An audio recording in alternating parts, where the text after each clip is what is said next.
Ang hinungdan sa panag-away sumala sa Biblia, una ato ang timan-an mao kining ato ang garbo sa usag usa, kining pride.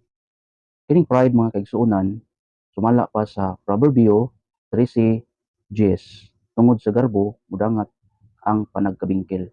Tungod ay sa pride nato ang mga tao anha moabot ang kining gitawag panagkabingkil sumala sa gisulti sa Panultihon 13 ug 10. Ikaduhang butang nga mao hinungdan sa panag-away sa tao mao kining gitawag og anger or kasuko. Kining kasuko mga kaigsuonan dili ni mawala diha sa tao. Bisan kinsa sigurong tao masuko kung adunay hinungdan.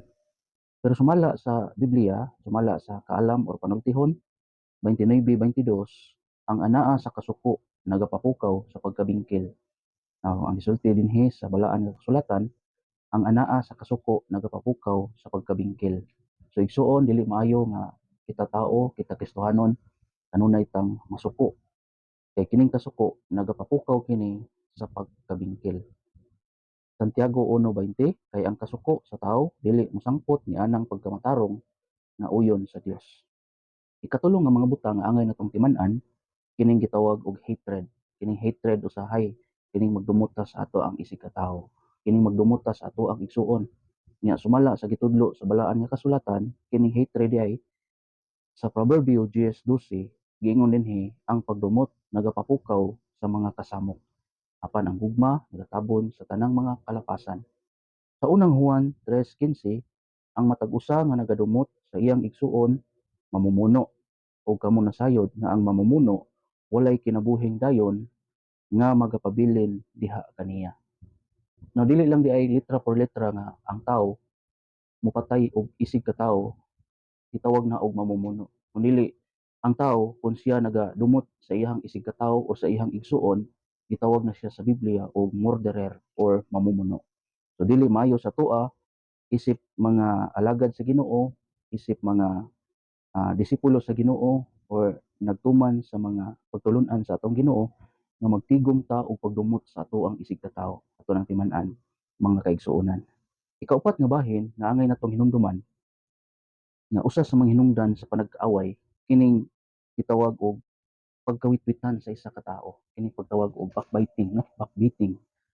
Diya sa Proverbs 25:23 or sa Proverbs 16:28, same gyapon ang pagkasulti, ang tawo kuno nga masukihon nagasabwag og pagkabingkil. Ang tawo nga masukihon nagasabwag og panagkabingkil. Ug ang usa ka witwitan nagapabulag sa labing suod nga mga higala. So ang usa ka witwitan nagapabulag kini sa pinakasuod nimo nga higala. Unsa may hinungdan ngano nga ang imong suod kaayo nga higala usahay mahimo nimong kontra sa imong kinabuhi tungod nining mga tawo nga witwitan. Usahay na mga tawo nga maghimo-himo og dili maayo nga istorya batok sa imuha aron lang nga ikaw ug ang imong higala dili maayo ang pagtagad sa usag usa. Matud pa, usa sa mga hinungdan sa panag-away kining gitawag og pagkawitwitan ug ato ang pagkalibakira.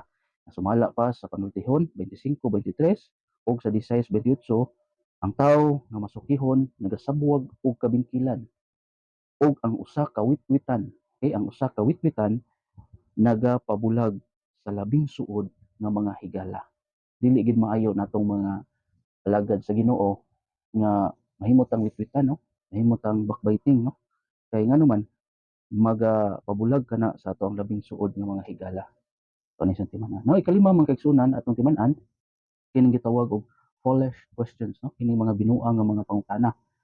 Sa unang Timoteo 6:4 ug sa ikaduhang Timoteo 2:16, kama 23, kama 24, gingon din ha, likayi ang binuang ug dili Diosnon nga lantugi nga mas makapahilayo lamang sa mga tawo gikan sa Dios.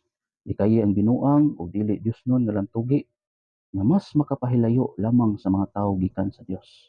Usay hilig kay aning mga lantugi nga walay hinungdan, lantugi nga walay pulos, lantugi nga dili Diosnon nga makahatag hinuon og dili maayong pangdungog sa atong mga kaigsuonan diha sa Ginoo. Nya mo'y hinungdan nga mawala hinuon sila sa presensya sa ato ang Ginoo. Di maayo mga kaigsuonan nga ato aning tinguhaon.